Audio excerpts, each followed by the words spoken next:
आज की क्लास में बात करेंगे हम विकास की अवस्थाओं के बारे में। तो देखिए, विकास की अवस्थाएं कितने प्रकार की है, कौन से मनोवैज्ञानिकों ने किस प्रकार इसको परिभाषित किया है, आज की क्लास में उसके बारे में हम बात करेंगे।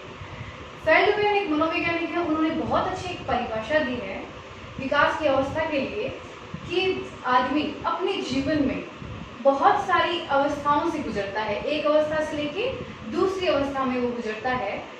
जीवन में चाहे उसका जीवन बड़ा हो चाहे छोटा हो, लेकिन हर बालक या व्यक्ति कुछ न कुछ अवस्थाओं से जरूर गुजरता है। तो देखिए कौन सी अवस्थाएं होती है जिसको मनोवैज्ञानिकों ने परिभाषित किया है। लेकिन विकास की अवस्थाओं को लेकर मनोवैज्ञानिकों के बीच में बहुत मतभेद रहे हैं। हर मनोवैज्ञानिक ने अपने अपने हिसाब से अलग अलग अवस्थाएं बताई हैं। अवस्थाओं का मतलब ये है कि जैसे हर मनोवैज्ञानिक ने ये बताया है कि शैशवावस्था, बाल्यावस्था, किशोर अवस्था, ये तो बताए हैं, लेकिन ये अलग अलग होती है। मतलब उनकी जो आयु होती है बालक और बालिकाओं की, वो अलग अलग उन्होंने बताई है। तो आज की क्लास में हम बात करते हैं विकास की जो अवस्थाएं हैं, उसमें मनोवैज्ञानिकों का जो सामान्य वर्गीकरण है वो क्या वर्गीकरण है। तो पहले बात करते हैं सामान्य वर्गीकरण के बारे में। तो विकास का जो सामान्य वर्गीकरण है वो 4 भागों में विभक्त किया गया है, जिसमें पहला क्या है, शैशवावस्था। हम ध्यान रखिए, सामान्य वर्गीकरण के बारे में बात कर रहे हैं कि 4 भागों में बंटा हुआ है, जिसमें शैशवावस्था कौन से कितनी बताई हुई है, जन्म से लेकर 5-6 वर्ष तक की जो आयु होती है वो क्या कहलाती है, शैशवावस्था। बाल्यावस्था देखिए, 5 से 6 वर्ष से लेकर 12 वर्ष तक की जो आयु है वो आयु वर्ग किसमें आएगा, बाल्यावस्था में। 12 वर्ष से लेकर 18 वर्ष तक का जो आयु वर्ग है वो आएगा किशोर अवस्था के अंदर, और 18 वर्ष के बाद की जो आयु है वो आएगी प्रौढ़ावस्था के अंदर। तो ये जो वर्गीकरण है ये क्या है, विकास की अवस्था का सामान्य वर्गीकरण। अब देखिए, अलग अलग मनोवैज्ञानिक ने परिभाषित की है अलग अलग इनकी अवस्थाएं। उसमें से हम 2 प्रमुख मनोवैज्ञानिकों के बारे में बात करेंगे, एक तो कॉल-सैनिक के अनुसार और दूसरा कॉल के अनुसार विकास की अवस्थाओं का क्या वर्णन किया गया है। तो पहले बात करते हैं हम कॉल-सैनिक के अनुसार क्या क्या अवस्थाएं हैं। उनके अनुसार देखिए, जन्म से लेकर 3 से 4 सप्ताह तक की जो आयु वर्ग होती है वो होती है शैशवकाल, ठीक है। इसके पश्चात देखिए, 1 माह से लेकर 15 माह तक का जो बालक होता है वो क्या होता है, पूर्व शैशवावस्था में होता है। यानी पूर्व शैशवकाल कितना है, 1 माह से लेकर 15 माह तक। उत्तर शैशवकाल जो है वो होगा आपका 15 माह से लेकर 30 माह तक, ठीक है। उसके बाद देखिए, उन्होंने बाल्यकाल को 3 भागों में डिवाइड किया है। जैसे शैशवकाल को 3 में बांटा है, वैसे ही बाल्यकाल को भी 3 में बांटा है। तो पूर्व बाल्यकाल कितना होगा, 2.5 वर्ष से लेकर 5 वर्ष तक की आयु का बालक पूर्व बाल्यकाल में होगा, ठीक है। मध्य बाल्यकाल कितना होगा, 5 वर्ष से लेकर 9 वर्ष तक की जो आयु वर्ग है वो आएगा मध्य बाल्यकाल के अंदर। और उत्तर बाल्यकाल कौन सा होता है, 9 वर्ष से लेके 12 वर्ष तक का जो आयु के बालक होते हैं वो आते हैं उत्तर बाल्यकाल के अंदर, ठीक है। आगे देखिए, इन्होंने किशोर अवस्था को कितना बताया है, कॉल-सैनिक ने, कि किशोर अवस्था 12 वर्ष से लेके 15 वर्ष तक की जो आयु है वो अवस्था कहलाएगी किशोर अवस्था, और उत्तर किशोर अवस्था क्या कहलाएगी, 15 वर्ष से लेके 21 वर्ष तक की जो आयु है वो कहलाएगी उत्तर किशोर अवस्था।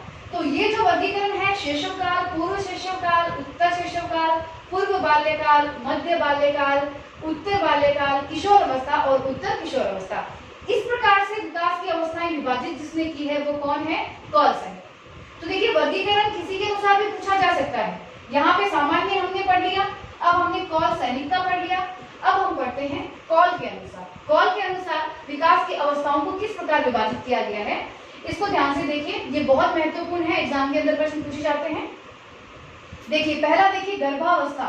गर्भावस्था कौन सी कहलाती है, गर्भ धारण से लेकर जन्म तक, उस पीरियड को हम क्या कहेंगे, गर्भावस्था। इसको पूर्व प्रसूति काल भी कहते हैं। अगला देखिए, शैशवावस्था। शैशवावस्था कहलाएगी आपके जन्म से लेकर 2 वर्ष, यानी 0 से 2 वर्ष की जो आयु वर्ग है उसको कॉल ने क्या कहा है, शैशवावस्था।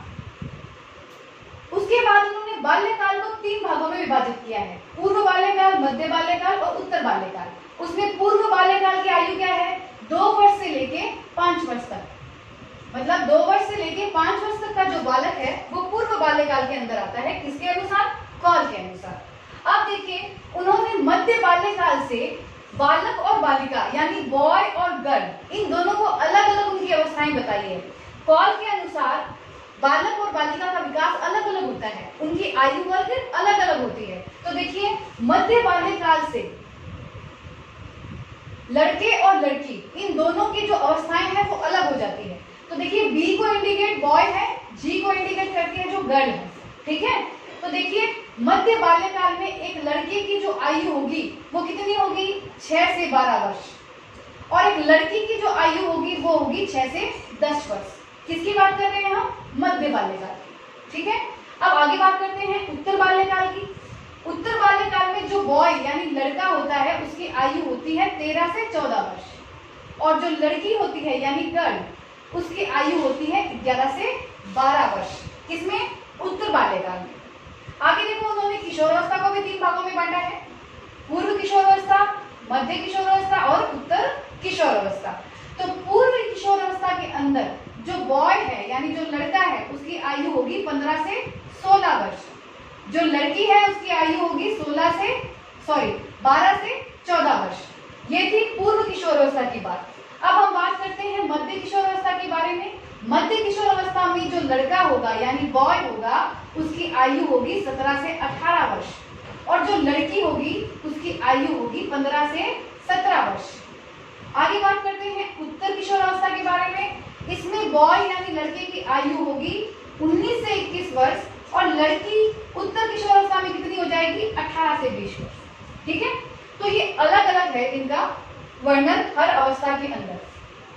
अब यहाँ देखिए पूर्व प्रौढ़ावस्था जो आती है वो सभी में समान है, लड़का और लड़की में 21 वर्ष से लेके 34 वर्ष तक की जो आयु है वो किसमें आएगी? पूर्व प्रौढ़ावस्था में।